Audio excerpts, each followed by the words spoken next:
Welcome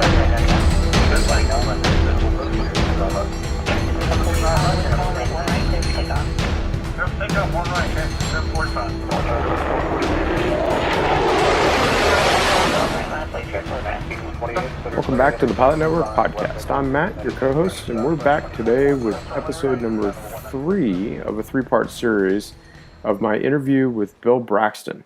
Enjoy. Bill Potter was a good friend of mine. And he and I sat down in the front row, and here come, of course, Frank Sinatra and all the gamblers, the big gamblers. Sure. Came in, and they were performing up on the stage. And we were in uniform. Mm-hmm. And Louis Prima came down and sat at our table. He was the band leader while somebody was performing. And he says, "You boys can have anything you want to drink or to eat." And I said, "Well, I'm afraid we drank too much." We stayed there till something like 3 in the morning. Oh, no. And then we went back, I guess maybe 8 or 10 times to Las Vegas. Okay. But I was in Las Vegas when I first went to Nellis. Mm-hmm. The only thing out on the strip was the Desert Inn. Sure. And the mafia completely ran that place. And now from the runway at Nellis, you can see the strip. It's all desert and then the strip. Right. It feels like it's right off the end of the runway. Makes it easy to see the place from coming in. Sure does. But I had some good flying at Nellis when I was there. I was there about 6 months. And one day the base commander was really storming. He was mad as hell. And I came in and sat down. He says, "Don't sit there. Get out of here." And I thought, what the hell have I done? And he says, "Go outside and wait. I'll talk to you later." I thought maybe I had done something. I hadn't done anything except I was the base adjutant, so I was sitting right there at the colonel's elbow practically. And he called me in. He says, "Who the hell do you know in Washington?" I said, "Uh-oh." Colonel Blair wasn't there anymore. Uh-huh. What happened, we had AT-6s and P-51s. Mm-hmm. But we had you could get an airplane anytime you wanted to. Sure. And you had, at that time, we had a local regulation that you had to take across country at least once a year of at least 7 days, where you had to fly every day and keep up your flying. That was the idea. So first thing, Peggy, my wife, came from Washington, and of course I knew all of her family and everything. I said, well, plus I knew a lot of friends of mine that had been in Vienna with me were stationed in the Pentagon, and I go to see a couple of friends. I get to Washington and walk into the Pentagon, and this friend of mine was there. He says, "Hey," he says, "weren't you at Langley Field a long time ago?" I said, "Yep." He says, "We have a colonel here from Langley Field." He says, "Let's go down and see him." And as soon as I walked in the door, the colonel jumped, "Braxton, what the hell are you doing here?" I said, "Well, I'm stationed in the other end of the world." He says, "You were stationed." He says, "I need a personnel officer right here." There it is. And that was the head of the Air National Guard, Mm-hmm. the colonel. When I got back, my orders had gone back to the base. Mm-hmm. And that's what the colonel was mad about. He tried to stop the transfer, but finally I saw the thing, came across my desk. It says, "If we hadn't wanted him, we wouldn't have asked for him. Send him on his orders immediately to the Pentagon." And the colonel couldn't do anything about that. Sure. So I ended up with the whole Korean War in the Pentagon. Real good job, flying my own airplane and traveling around the country. Nice. I had a strange career because I don't think anybody had anything like that. I held every rank from private on up to master sergeant, warrant officer, and all ranks up to lieutenant colonel. Wow. So I held every rank from private to lieutenant colonel, including warrant officer. Do you have a shadow box with all the rank kind of like laid out? No. In fact, we were getting ready to do that. Doug was helping me. He got a thing made me a big picture poster, one of those for the Caterpillar Club for bailing out. But I had just got we had, I don't know if the Air Force still has, you have 3 sets of wings, regular wings, slick wings, and then you have a senior pilot. You still have a senior pilot with a star on the wings. Yep. So we have senior pilot and command pilot, which has the wreath also. Yeah, and each one of them, senior pilots had to have 1,000 hours and a certain amount of instrument time and 5 years as a pilot. Sure. Command pilot was 15 years plus 3,000 hours and a green instrument card. So that's funny because I was getting ready to be discharged in August 1959, and I had just gotten 15 years as a pilot, and just that month, and I just gave you a copy of the command pilot things. Yeah. When did you retire? How many years in did you retire? 1959. I had 24 years total service. Wow. That is an amazing career and story. It's unbelievable. So with the pilot network, a lot of times we're kind of in that transition to where a lot of mostly Air Force pilots, just because it's the largest flying service, but the Navy and the Army has a pretty good representation also, Marine Corps too. A lot of guys are transitioning, and gals are transitioning out of the military aviation world into the airlines. Did you see that happening back when you were?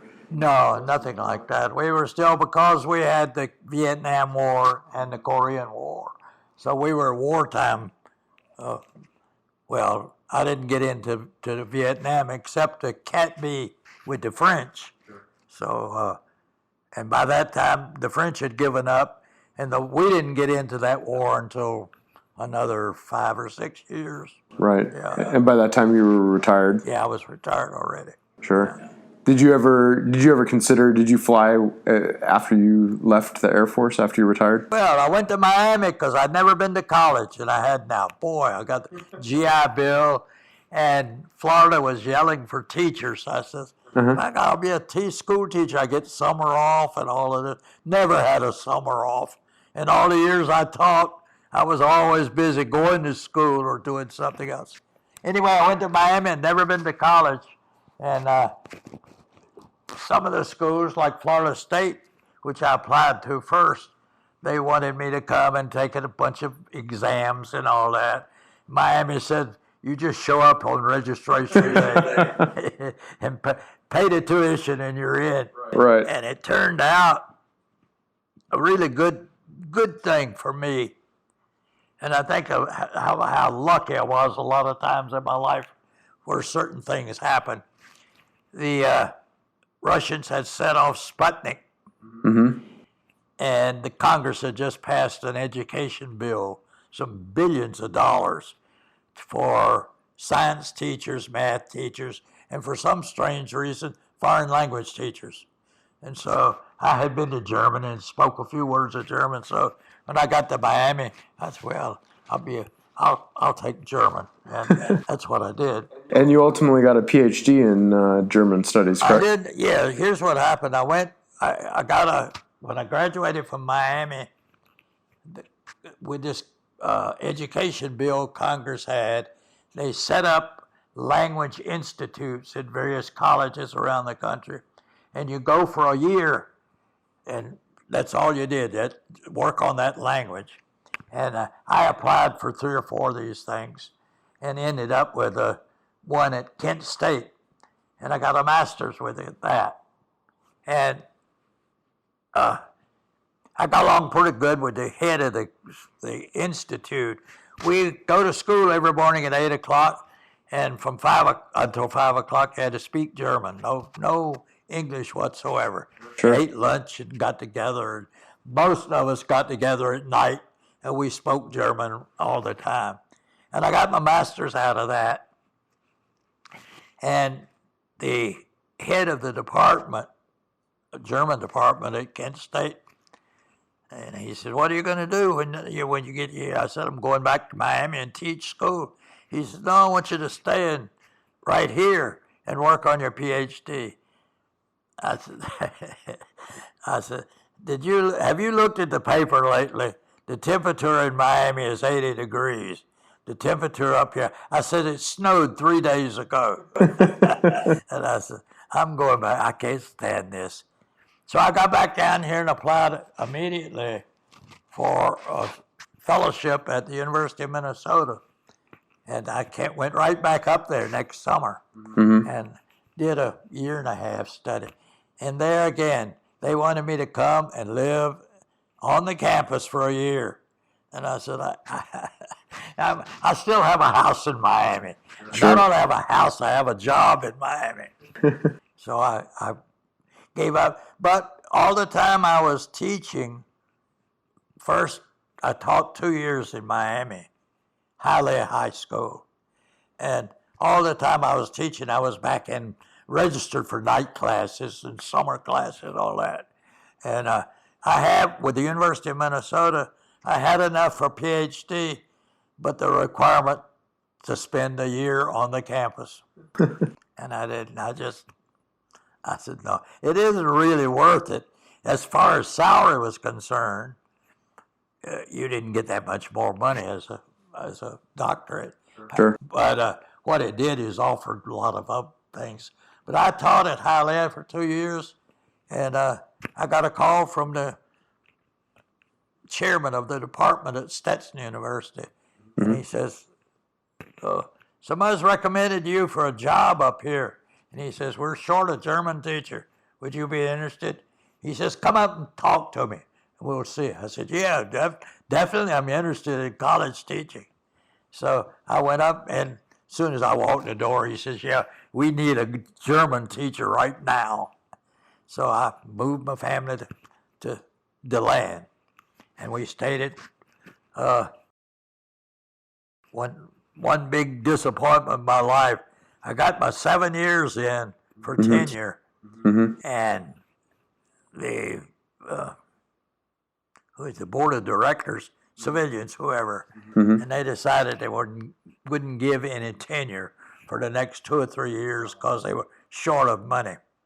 And I said, well, no tenure, I'm not staying here. I'm making enough money anyway, military and that. Right. So when I've been here years, I was in my 7th year. And at Easter time, during Easter vacation, I said, the hell with it, I'm going back to Miami. We always liked, my wife and the kids all loved Miami. So I went down to Miami, and Miami was in a building frenzy. They were opening 3 new high schools. I signed a contract at all 3 schools. I was going to pick the best one at the end of the year. Sure. And the guy says, you teach French? I said, well, I'm a language teacher. I can probably teach French. I didn't know a word of French. And on the way back to Stetson to finish up my year, I passed up through the Cape Kennedy area. And the first thing I saw was a high school right on the beach. And I said, well, I'll stop in there and see what they got. And they had the German teacher had just retired that day. And I got that it was a really good job. The high school in Satellite Beach, right near Patrick Air Force Base. In fact, the wall of the base is right by the high school. Sure. And we had, most of the kids were military kids, and they had a really going ROTC program, Air Force ROTC and all that. And no, as the principal told me, he says, we don't have discipline problems in this school. Of course, he ran the thing with an iron fist. Sure. He'd call the kids in and scare the hell out of them. What he'd usually do is call the base commander, Patrick, and the base commander would call the guy in, the father, and says, you get this kid straightened out, or you're going to Alaska or some such place. So the school was a really good job. I set my own hours, and my classes were small, and right on the beach, too. yeah, it was right on the beach. And Patrick at the Officers Club was right down the street. So I could go, and half the kids, I'd meet their parents at the bar at Patrick. Finally, I said, I've got enough time to retire as a high school teacher. Sure. And I don't need the money anyway. And that's why, and Patty was over here Mm-hmm. and was pregnant with one of the kids. So, and my wife says, I'd like to live in Tampa. So we decided to move over here, and she had a stroke and died. Well, she was pretty sick for about a year and a half. Mm-hmm. But we'd had 52 years. We had our 50th wedding anniversary at the University of Tampa. Oh, wow.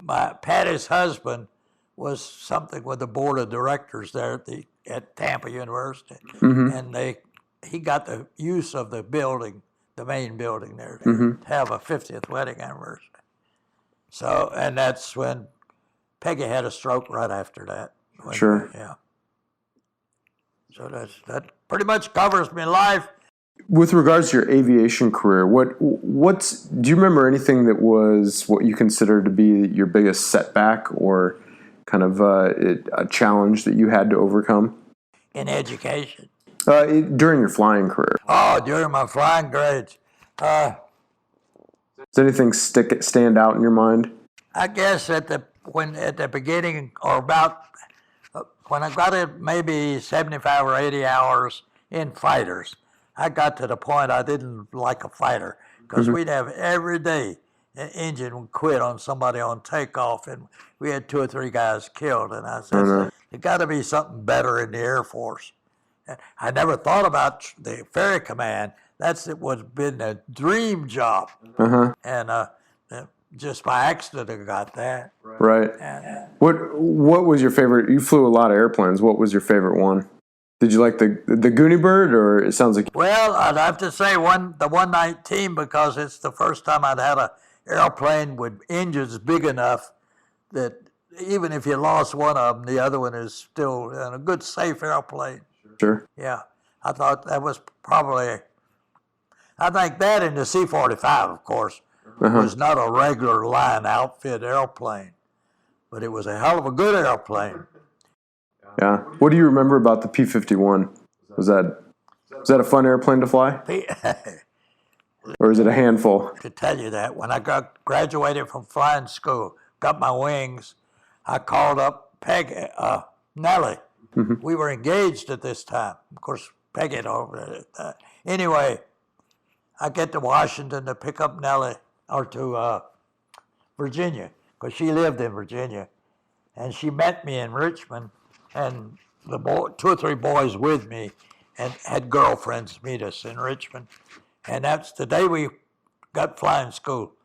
44G is August the 4th, 1944. Mm-hmm. And we drove straight through to Washington.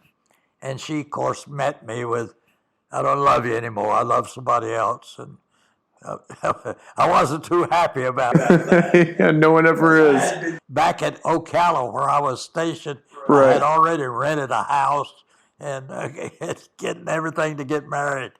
So I went on back, and for a year, the best time I had in the whole Air Force for my whole career, I had a year of running around the country because they didn't know what to do with us. They had so many fighter pilots. So our first assignment out of flying school was Louisiana State University. And they put us in the girls' dormitory and left the girls there. Mm-hmm. The fox in the hen house right there. Girls moved over to, I knocked on this door, and this girl comes to the door and says, how'd you get in here? This is a woman's dormitory. I said, I said, I'm in the military, and they sent us over here. Said, I'm supposed to have this room. She says, with me? I said, well, that's up to me. I don't know. If it's up to me, yes. She says, well, we'll do this one night. And says, we're going to have to make some other arrangements. Anyway, she became my girlfriend.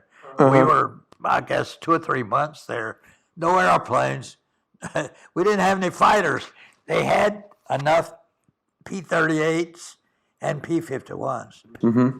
So back, they took our whole group out of LSU and moved us to Waycross, Georgia, where we got P-40s. We were all expecting P-51s and P-38s at the time. And the P-40 was okay. I love the P-40. It was a lot of fun flying. But all three of them are gorgeous airplanes, that's for sure. The day I came back from Richmond after seeing Nellie and came back, and I thought I was going to fly P-40s right then. And we go down to the flight line the first morning, and 4 or 5 P-51s were sitting there. And the lieutenant says, come on, we'll go take the 51. We'll take this one here. I said, what? That's a P-51. I'm supposed to be flying 40s. He said, well, you'll get plenty of time in P-40s. But he says, get in. Single fly says, I don't know anything about it. I don't even know how to start. He said, well, I'll get you started. He got the engine running, and he says, that's the runway, and take off on that. Your gliding speed coming in, it was about 130, 120, 130. He says, be sure you watch what you're doing. And I says, I don't know anything. He said, you don't have to know anything. You got a stick and you got a throttle, and that's all you need. Just be a pilot, right? He had just come back from combat, flying. Anyway, that was my first introduction to P-51. Yeah. And I didn't fly it anymore then for a couple of months. Mm-hmm. And I didn't have enough time. Maybe 20, 30 hours in a 51. Sure. But I liked the P-40. It was a good airplane. Good airplane. But we were flying old airplanes, P-40s here, that had already been in combat, and they had all kind of problems with them. Mm-hmm. What would you say is the most rewarding part of any career you've had, but especially your flying career? What was the most rewarding part of that? I guess the fact that somebody was always grabbing me off, and I was always dealing with people 16 ranks above me, and I'm sure that getting even up to lieutenant colonel was a result of Colonel Blair. Because a lot of other people, when I was in flying school, a year and a half was at the height of the war, and everybody was getting promoted, but not in flying school. If you were by the time I got around to making captain, I would have been captain 2-3 years before that. And if I'd have stayed in the adjutant's business, as they told me at Langley Field, the colonel told me at Langley, he says, if you stay here at Langley, you'll be a major this year. And so, and they promoted me. The reason I ask about that, I made first lieutenant in 2 months. And the only reason... It takes 2 years now. Is that what it is? Yeah. The colonel, I was the adjutant, and as a second lieutenant, I took in this bunch of promotions to first lieutenant.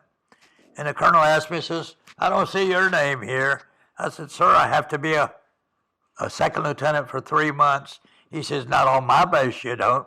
He's scribbled out on one of those copies and put it right up on the top. And so I made first lieutenant 2 months after I got out. I said, man, I'm going to be a general here. And he told me later, he says, if you had stayed there, we were getting ready to promote you to captain.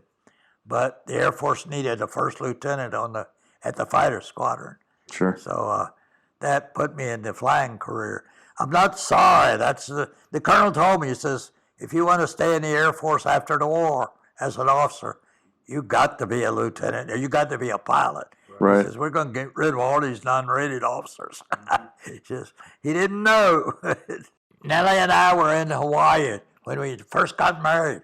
I think we got married in 99, and I think in 201, We went to Hawaii, and I had a friend who had been in Vienna with me. In fact, he was the guy with Harold Stassen.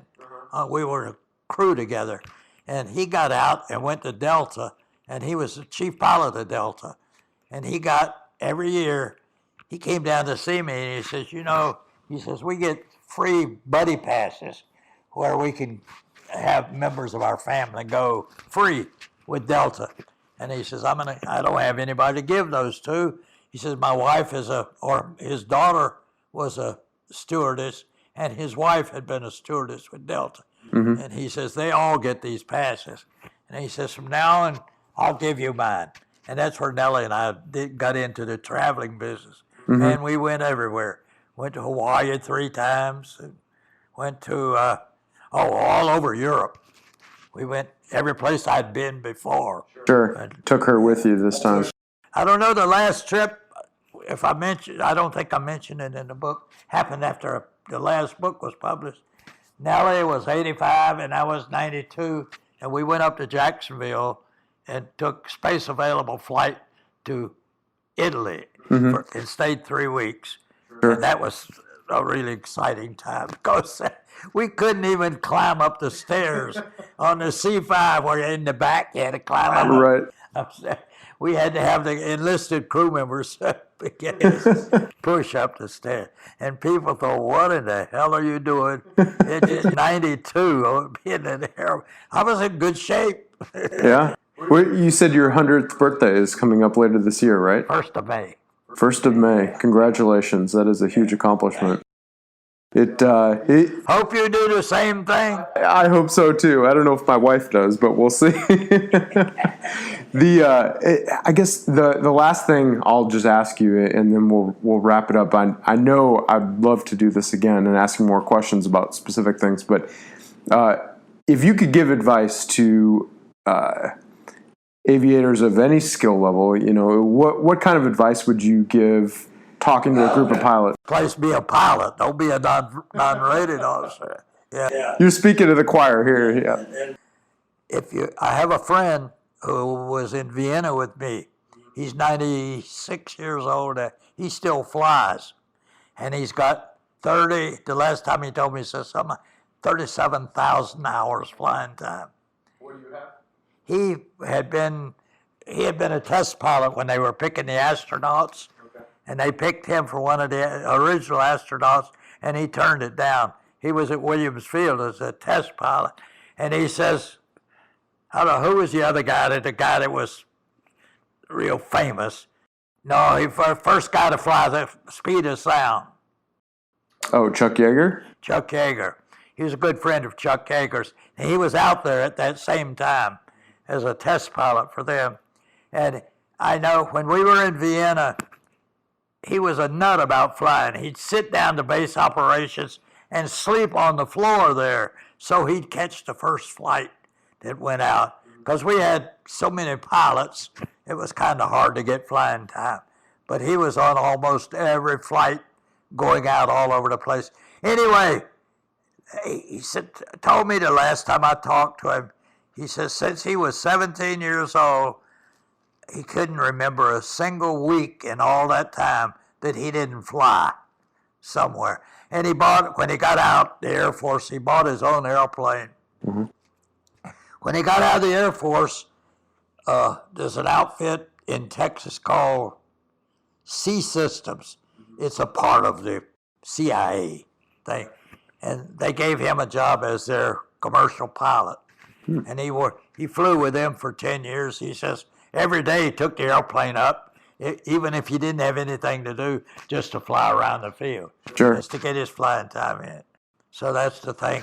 Very cool. If you're going to be a pilot, work at it. Go fly. Awesome. You got too many people. I saw people in the Pentagon. They were scared of flying. They didn't fly, flying 4 hours a month. You're not keeping very proficient. Sure, sure. And of course, I got out before the jets. Jets had come in. I think Korean War was F-86s. Mm-hmm. Yeah. So, but I never got in. I never got a chance to fly a jet. Yeah. Would you have liked to?